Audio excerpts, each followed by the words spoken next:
Welcome to Cancelled. Chapter 37. You Don't Get to Talk. Cruz. That evening, La Jolla, California. The second I step into my condo, Cat Dog bolts toward me like I've just returned from war, tail wagging frantically, eyes full of that unconditional loyalty that suddenly feels like an accusation.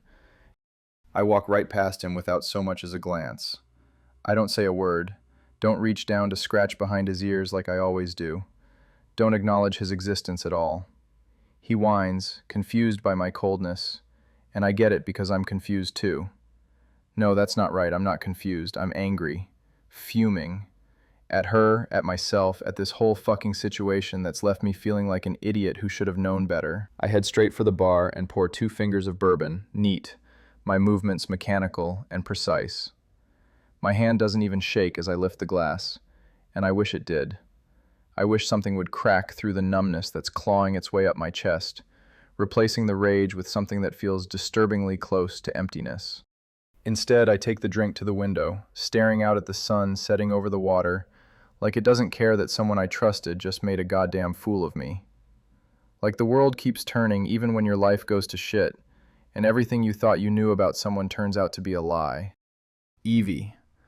How the hell could I not see it? She was walking out of the lab on a goddamn holiday when the building was supposed to be empty, and I chalked it up to ambition, dedication, maybe even that spark I liked so much in her. The spark that I thought was passion for her work, for learning, for building something meaningful. Turns out it was just greed, dressed up in pretty packaging and innocent green eyes. But even as I think it, something doesn't sit right. The image of her face when I said those things, the way she looked at me like I'd physically struck her, like I'd destroyed something precious and irreplaceable. There was genuine shock there, genuine pain that seemed to go bone deep. Either she's the best actress I've ever encountered, or... No. I pushed the thought away because going down that road leads nowhere good. The evidence was right there in black and white. Numbers that don't lie, even when people do. I saw my own forged signature authorizing payments to her company. Facts are facts, and feelings are just chemical reactions that cloud judgment. A sharp knock rattles the door, interrupting my spiral of self-justification. I glance at the security panel, expecting to see Evie's face, tension bristling in my jaw when I realize someone must have let her into the building. I stalk to the door and yank it open, ready to unload every ounce of betrayal still burning through my chest.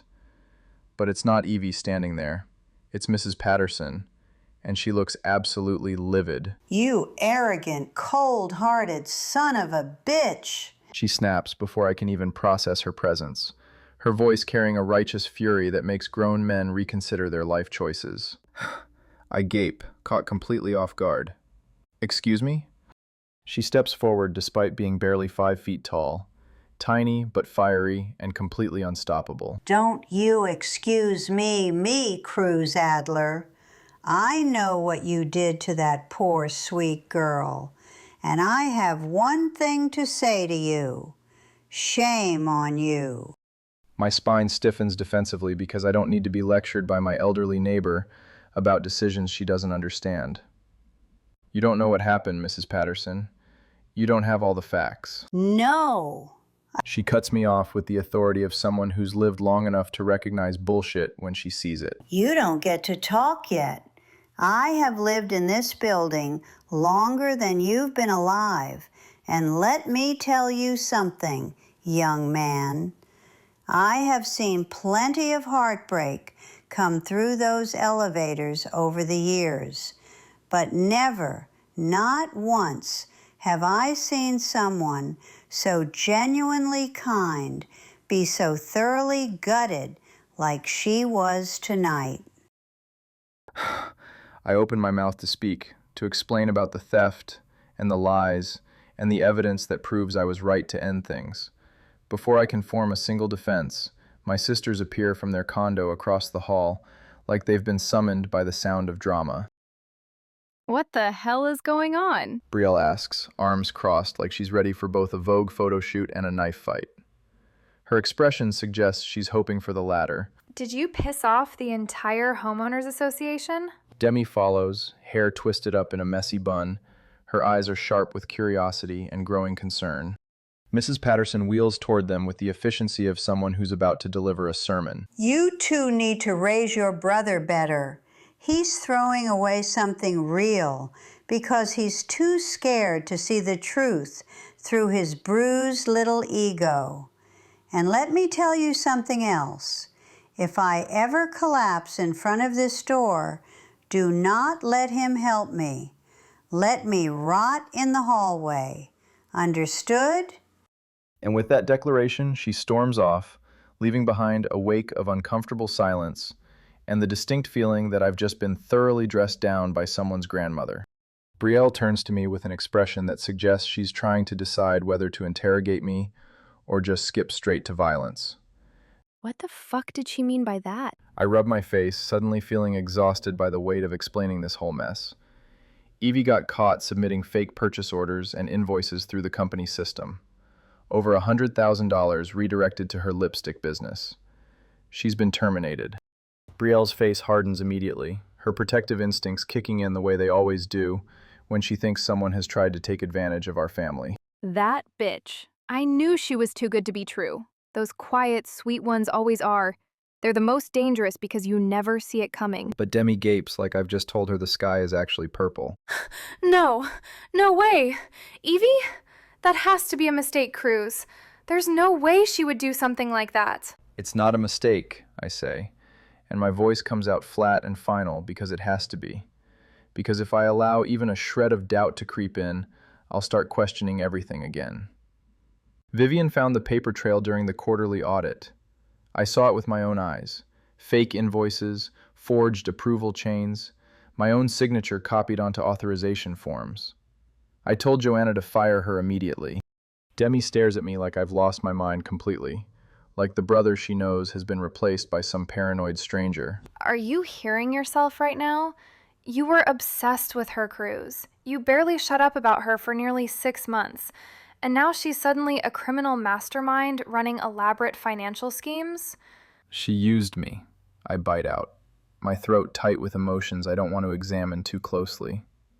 She played me, got close to me to gain access to company systems. I'm done with this whole mess.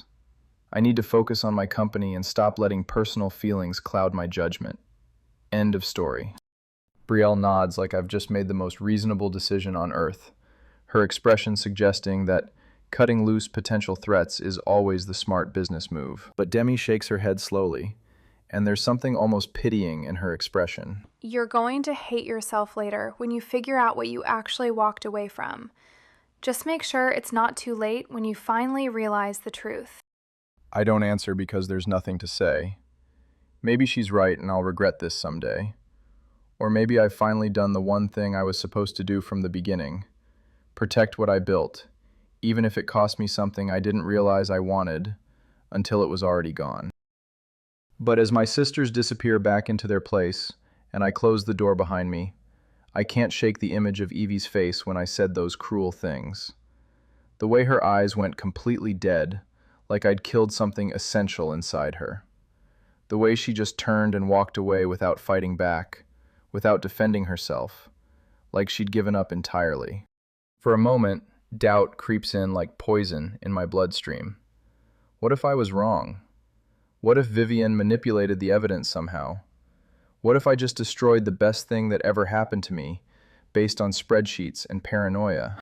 No, I did the right thing. I protected myself and my company from someone who saw me as a mark rather than a man worth loving. The fact that it hurts this much just proves how good she was at the con, how completely she had me fooled. I drain the rest of my bourbon and try to convince myself that the emptiness in my chest is relief rather than the echo of something irreplaceable that I just threw away with both hands.